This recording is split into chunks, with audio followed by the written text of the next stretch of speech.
ទស្សនិកជនជាទីមេត្រីក្រុមហ៊ុនផលិតបន្ទះ chip Nvidia កំពុងចរចាធានាទុនឥណទានរហូតដល់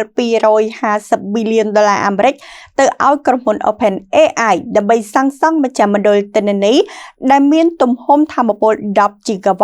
ធំបំផុតនៅក្នុងពិភពលោកក្រុមហ៊ុនផលិតបន្ទះ chip AI ធំបំផុតក្នុងលោក Nvidia កំពុងស្ថិតក្នុងការចរចាជាន់ខ្ពស់ដើម្បីធ្វើជាអ្នកធានាហិរញ្ញវត្ថុលើកម្ចីឥណទានទំហំរហូតដល់ទៅ$250 ប៊ីលានសម្រាប់ក្រុមហ៊ុន Nvidia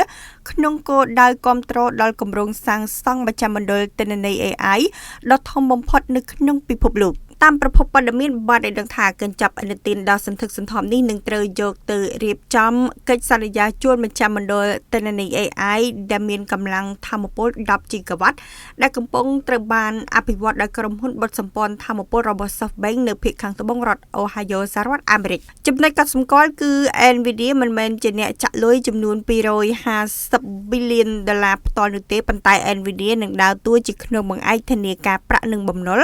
ឲ្យទៅធនាគារពាណិជ្ជនិងគ្រឹះស្ថានហិរញ្ញវត្ថុធំៗដែលជាកត្តាធ្វើឲ្យធនាគារហ៊ានបញ្ចេញឥណទានទំហំមហាសាលនេះឲ្យ OpenAI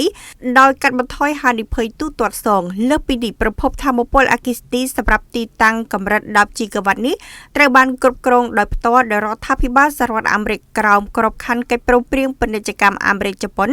ដោយមានរដ្ឋមន្ត្រីក្រសួងពាណិជ្ជកម្មអាមេរិកលោក Howard Lutnick ជាអ្នកផ្ទៀងផ្ទាត់និងសម្រេចលើសិទ្ធិចូលប្រើប្រាស់ថាមពលខណៈដែល OpenAI កំពុងដឹកនាំការចរចា